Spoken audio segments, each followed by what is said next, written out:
Hi, welcome to Ashwini cooking. ನಾನು ಇವತ್ತು evening snacks ಆದಂತಹ ಉದ್ದಿನ ವಡೆಯನ್ನು ಮಾಡ್ಕೊಳ್ಳೋದು ಹೇಗೆ ಅನ್ನೋದನ್ನು ತೋರಿಸ್ತಾ ಇದ್ದೀನಿ. ತುಂಬಾ ಈಸಿಯಾಗಿರುತ್ತೆ, ಹೇಗೆ ಮಾಡೋದು ಅಂತ ನೋಡೋಣ ಬನ್ನಿ. ನಾನಿಲ್ಲಿ 1 ಕಪ್ನಷ್ಟು ಉದ್ದಿನ ಬೇಳೆಯನ್ನು ತೊಗೊಂಡಿದ್ದೀನಿ.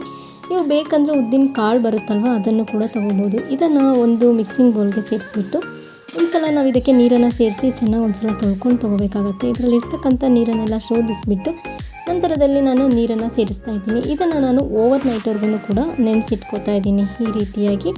ಸೊ ನೀವಿಲ್ಲಿ ನೋಡ್ತಿರ್ಬೋದು ಮಾರ್ನಿಂಗ್ ಯಾವ ರೀತಿಯಾಗಿ ಬೇಳೆ ಎಲ್ಲ ಪೂರ್ತಿಯಾಗಿ ನೆಂದಿದೆ ಅಂತ.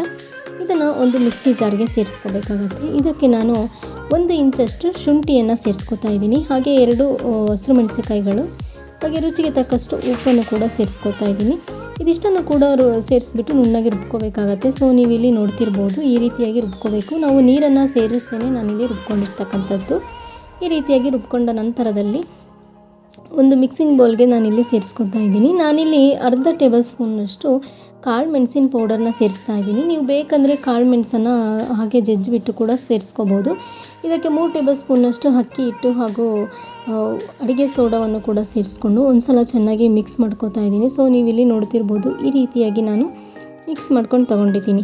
ನಂತರದಲ್ಲಿ ನಾನಿಲ್ಲಿ 3 ಹಸಿರು ಮೆಣಸಿನಕಾಯಿಗಳನ್ನು ಚಿಕ್ಕದಾಗಿ ಕಟ್ ಮಾಡಿಬಿಟ್ಟು ಸೇರಿಸ್ಕೊತಾ ಇದ್ದೀನಿ. ಹಾಗೆ 1 ಈರುಳ್ಳಿ ಗಡ್ಡೆಗಳನ್ನು ಸೇರಿಸ್ತಾ ಇದ್ದೀನಿ ಚಿಕ್ಕದಾಗಿ ಕಟ್ ಮಾಡಿಬಿಟ್ಟು. ಹಾಗೂ ಕಾಯಿ ತುರಿಯನ್ನು ಚಿಕ್ಕದಾಗಿ ಕಟ್ ಮಾಡಿ ಸೇರಿಸ್ಕೊತಾ ಇದ್ದೀನಿ. ಕಾಯಿ ತುರಿ ಆಪ್ಷನಲ್ ಆಗಿರುತ್ತೆ, ಬೇಕಂದರೆ ಮಾತ್ರ ಸೇರಿಸ್ಕೋಬೋದು. ಹಾಗೆ ನಾನಿಲ್ಲಿ ಕರಿಬೇವಿನ ಸೊಪ್ಪು ಮತ್ತು ಕೊತ್ತಂಬರಿ ಸೊಪ್ಪನ್ನು ಕೂಡ ಸೇರಿಸ್ಕೊತಾ ಇದ್ದೀನಿ. ಹಾಗೆ ಅರ್ಧ ಟೇಬಲ್ ಸ್ಪೂನ್ನಷ್ಟು ಜೀರಿಗೆ, ಇದಿಷ್ಟನ್ನು ಕೂಡ ಸೇರಿಸಿ ಒಂದು ಸಲ ಚೆನ್ನಾಗಿ ಮಿಕ್ಸ್ ಮಾಡ್ಕೋಬೇಕಾಗತ್ತೆ. ಸೊ ನೀವು ಇಲ್ಲಿ ನೋಡ್ತಿರ್ಬೋದು ಯಾವ ರೀತಿಯಾಗಿ ಹಿಟ್ಟೆಲ್ಲ ಪ್ರಿಪೇರ್ ಆಯಿತು ಅಂತ.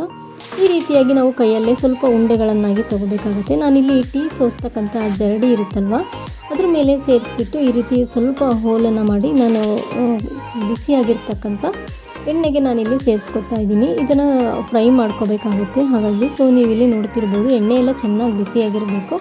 ಆ ಟೈಮ್ನಲ್ಲಿ ನಾವು ಈ ರೀತಿಯಾಗಿ ಸೇರಿಸ್ಕೋಬೇಕಾಗತ್ತೆ. ನಾವು ಒಂದೊಂದಾಗಿ ಉದ್ದಿನ ವಡೆಯನ್ನು ಸೇರಿಸ್ತಿದ್ದಾಗೇ ಸ್ವಲ್ಪ ಜರಡಿಯನ್ನು ಸ್ವಲ್ಪ ನೀರಲ್ಲಿ ಒರೆಸ್ಬಿಟ್ಟು ನಂತರದಲ್ಲಿ ಮತ್ತೊಂದನ್ನು ಸೇರಿಸ್ಕೋಬೇಕಾಗತ್ತೆ. ಈ ರೀತಿಯಾಗಿ ಸೇರಿಸ್ಬಿಟ್ಟು ನಿಧಾನವಾಗಿ ಒಂದೊಂದನ್ನೇ ನಾವು ಈ ರೀತಿಯಾಗಿ ಮಗುಚಾಕೋಬೇಕಾಗತ್ತೆ. ಸೊ ನೀವಿಲ್ಲಿ ನೋಡ್ತಿರ್ಬೋದು ಉರಿನ ಆದಷ್ಟು ಮೀಡಿಯಮ್ ಫ್ಲೇಮಲ್ಲೇ ಇಟ್ಬಿಟ್ಟು ನಾವು ಬೇಯಿಸ್ಕೋಬೇಕಾಗತ್ತೆ. ಸೊ ನೀವು ಇಲ್ಲಿ ನೋಡ್ತಿರ್ಬೋದು ಯಾವ ರೀತಿಯಾಗಿ ಉದ್ದಿನ ವಡೆ ಎಲ್ಲ ಪ್ರಿಪೇರ್ ಆಯಿತು ಅಂತ. ಇದನ್ನು ಇಡ್ಲಿ ಸಾಂಬಾರು ಜೊತೆನೂ ಕೂಡ ನೀವು ಮಾಡ್ಕೋಬೋದು. ಹಾಗೆ ಈವ್ನಿಂಗ್ ಸ್ನ್ಯಾಕ್ಸ್ಗೂ ಕೂಡ ನೀವು ಮಾಡ್ಕೋಬೋದು. ಒಂದು ಸಲ ಈ ವಿಧಾನದಲ್ಲಿ ಟ್ರೈ ಮಾಡಿ ನೋಡಿ ಹೇಗೆ ಬಂತು ಅಂತ ಕಮೆಂಟ್ ಮೂಲಕ ತಿಳಿಸಿ. ನಾನು ಮಾಡೋ ವಿಡಿಯೋ ನಿಮಗೆ ಇಷ್ಟ ಆದರೆ ಪ್ಲೀಸ್ ಲೈಕ್ ಮಾಡಿ, ನಿಮ್ಮ ಫ್ರೆಂಡ್ಸ್ ಫ್ಯಾಮಿಲಿ ಮೆಂಬರ್ಸ್ಗೆಲ್ಲ ಶೇರ್ ಮಾಡಿ. Thank you for watching.